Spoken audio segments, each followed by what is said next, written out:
গাড়ি পার্কিং করিয়ে এবার একটু হাঁটতে হবে। এইখানে আসলে গোল্ড কালেকশন দেখলে তো আমি পাগলই হয়ে যাই। আর বাঙালিদের সর্বকালের প্রিয় রসগোল্লা কিন্তু খুঁজে পেয়েছি। হ্যালো, আজকে আমরা যাচ্ছি হচ্ছে মানামা শ্রীকৃষ্ণ মন্দিরে। তা এখানেও বিদেশে বসেও শ্রীকৃষ্ণের দেখা পাওয়া সম্ভব, তাই আমরা চলে যাচ্ছি আজকে শ্রীকৃষ্ণ মন্দিরে। সেটি হচ্ছে মানামাতে। ঘুরতে এখন সন্ধ্যে 6:30 বাজে। অরিত্র অফিস থেকে এসে বললো চলো একটু পুজো দিয়ে আসি। তা আমরা বেরিয়ে পড়লাম। চলো তোকে দেখাই মন্দিরটি কেমন, সাথে দেখো। সন্ধে হয়ে গেছে অনেকটাই, 4:30 বেজে গেছে, আর মন্দির 8টার সময় বন্ধ হয়ে যায়। তাই কোনো রকম তাড়াহুড়ো করেই বেরিয়ে পড়লাম। এই যে আমরা এবার মানামাতে চলে এসেছি। গাড়ি পার্কিং করিয়ে এবার একটু হাঁটতে হবে, হাঁটা পথ। এই 2-3 মিনিটের মতো হেঁটে তারপরে হচ্ছে পথের দুধারে শুধু নানান সামগ্রীর দোকান, যেমন ড্রেসেস, ব্যাগ, সুগন্ধি, তারপরে হচ্ছে বিভিন্ন মশলা আর হচ্ছে জুয়েলারির দোকান। তার দুধারে শুধু সোনার দোকান। আমি তো এই মানামা বাজারে আসলে সোনার জিনিস দেখতে দেখতে পাগলই হয়ে যাই। গোল্ড পার্ক যে শপটা আছে ঠিক তার পাশের গলিতেই হচ্ছে আমাদের মানামার শ্রীকৃষ্ণ মন্দির। যে পরপর সব ফুলের দোকান, পুজো দেওয়ার দোকান। এই যে দেখো, দেখলে এই জায়গাটা দেখলে মনে হবে আমি ভারতেরই কোনো একটা মন্দিরে চলে এসেছি, মনে হয় আমি ইন্ডিয়াতেই আছি। বিভিন্ন ধরনের ঠাকুরের ফটো। এই যে আমরা এখান থেকেই প্রত্যেকবারই নিই, এই দোকান থেকে পুজো নিচ্ছে অরিত্র। এই যে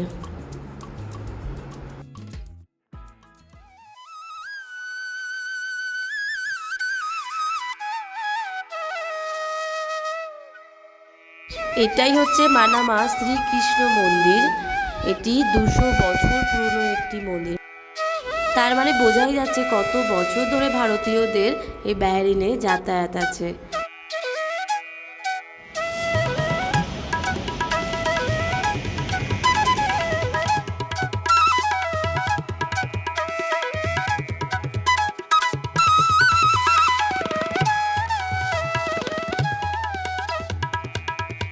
এবারে চলো পুজো দিয়ে আসি। পুজো দিতে গেলে আমাদের ওপরে যেতে হবে। ভগবান শ্রীকৃষ্ণকে দর্শন করতে গেলে দোতলায় যেতে হয়। এই যে সিঁড়ি দিয়ে উঠে যাচ্ছি।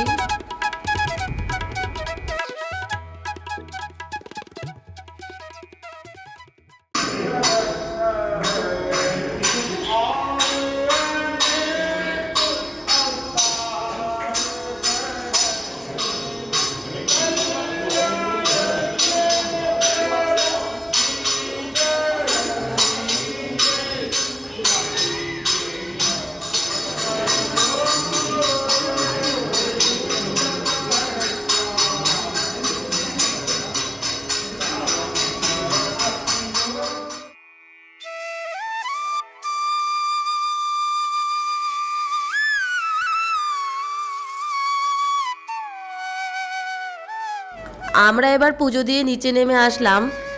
সন্ধ্যা আরতিটা দেখতে পারলাম না, ওটা 6টা দিয়ে শুরু হয়। এখন ঘড়িতে প্রায় 7:30 বাজে।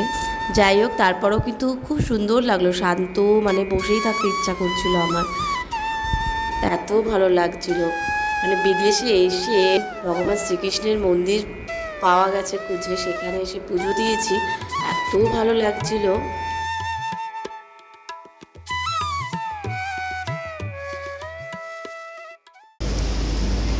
পুজো দেওয়া হয়ে গেছে। পুজো দিয়ে এবার বেরোলাম।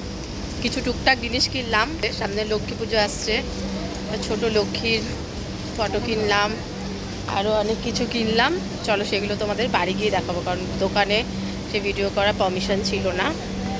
পথে চলতে চলতে মিষ্টির দোকান খুঁজে পেলাম। সেখানে খুঁজে পেলাম বাঙালিদের সর্বপ্রিয় রসগোল্লা।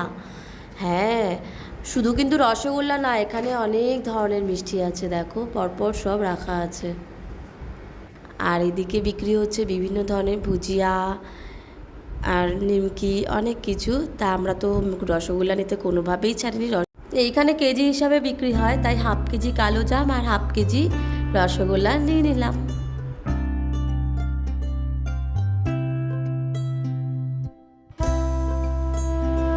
আমরা এবার বাড়ি চলে আসলাম। চলো তোমাদের দেখাই মানামার ওই পুজোর দোকানগুলো থেকে আমি কি কি কিনেছি। সবার প্রথমে ফুল কিনেছিলাম পুজো করার জন্য, কারণ এখানে না অত ফুল পাওয়া যায় না, আশেপাশের কোনো দোকান নেই, তাই আমরা মানামা গেলে মাঝে মাঝেই কিন্তু একটু ফুল নিয়ে আসি, কুচো ফুল। আর কিনেছি হচ্ছে একটা ছোট্ট লক্ষ্মী ঠাকুরের ফটো, সামনে লক্ষ্মী পুজো আছে, তোমাদের আগেই বলেছি। আমার মেয়ে কিনেছে এই গনু, ছোট্ট গনুকে। আর কিনেছি হচ্ছে এই মাটির একটি ধুনুচি, চারকোল, আর হচ্ছে এই ধুনো। আর কিনেছি 4 ধরনের ধূপকাঠি। বাড়ি এসে ফ্রেশ হলাম, এবার ডিনার করতে যাব।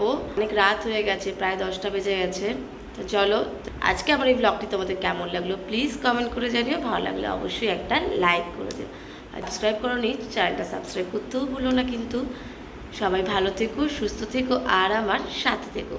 Bye bye.